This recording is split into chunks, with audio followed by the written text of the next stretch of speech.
அஸ்ஸலாமு அலைக்கும். 8 சொர்க்கத்தின் வாசல்களின் பேரும் அந்த வாசலுக்குள் இருந்து யார் யார் நுழைவார்கள் என்று தெரிஞ்சுக்கலாமா? பாபஸ் சலாத், யார் தொழுகையை நிலைநாட்டி விரும்பி தொழுகிறார்களோ. இரண்டாவது பாபஸ் சதுகா, யார் அல்லாவின் வழியில் சதுகா தான தர்மங்கள் செய்கிறார்களோ.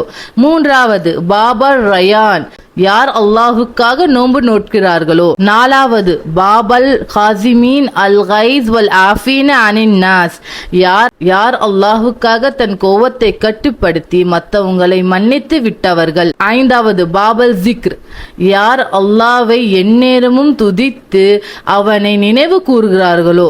ஆறாவது பாபல் ஹஜ், யார் அல்லாவுக்காக ஹஜ் செய்தார்களோ. ஏழாவது பாபல் ஜிஹாத், யார் அல்லாஹுக்காக தன் உயிரையே தியாகம் செய்தார்களோ. எட்டாவது பாபல் ஈமான், யார் ஒரே இறைவனாகிய அல்லாவை வணங்கி அவனுடைய சொல்லை கட்டுப்பட்டு இந்த உலகில் வாழ்ந்தார்களோ. அல்லாஹ் சுப்ஹானஹு தஆலா கிட்ட துவா செய்யுங்க, இந்த சொர்க்கத்தின் 8 வாசலுக்குள் இருந்தும் நம்மளை நுழைய செய்வானாக. ஆமீன். வீடியோ அதிகமா ஷேர் பண்ணுங்க. உங்க சின்ன ஷேர் பிறருக்கு ஒரு பெரிய மாற்றமாக இருக்கும். அஸ்ஸலாமு அலைக்கும் வரஹ்மத்துல்லாஹி வபரகாத்துஹு.